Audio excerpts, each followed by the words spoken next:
ఈరోజైతే నాకు కాలేజ్ లేదు. సో, ఈరోజంతా హాస్టల్‌లోనే ఉంటాను. అండ్ ఈ బాల్కనీ వ్యూ చూసారా? ఎంత బావుందో, ఎంత ప్లెజెంట్‌గా ఉందో. సో, చూద్దాం నా ఈజీ డే ఎలా ఉంటుందో ఏంటో అని. త్వరగా ఫ్రెష్ అయిపోయి కిందకొచ్చేసాం. ఇప్పుడు ఇక్కడ మనకి ఏది నచ్చితే తినొచ్చనమాట. సో, ఇది మా హాస్టల్‌లో పెట్టేది. ఇది మా హాస్టల్ లాబీ. అంటే ఎంట్రన్స్ అనమాట. ఎవరైనా బయట వాళ్ళొచ్చినా, ఔట్‌సైడర్స్ వచ్చినా ఇక్కడ తర్వాత ఇంకా రూమ్‌కొచ్చేసాం. రాగానే రూమ్ మొత్తం నీట్ అండ్ క్లీన్‌గా ఆర్గనైజ్ స్కిన్ కేర్ కార్నర్‌ని కూడా కొంచెం నీట్‌గా ఆర్గనైజ్ చేశాను. అన్నీ సెట్ చేసేసరికి లంచ్ టైమ్ అయిపోయింది.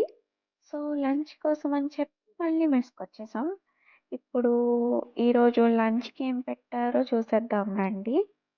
చాలా బావుంటది మా హాస్టల్‌లో. ఇంకా తర్వాత రూమ్‌కి రాగానే నా స్టడీ డెస్క్‌ని నీట్‌గా ఆర్గనైజ్ చేసుకున్నా. ఎందుకంటే రేపు నాకు సెమినార్స్ ఉన్నాయి. అవి చదువుకుందాం అని చెప్పి ఆర్గనైజ్ చేసేసాను.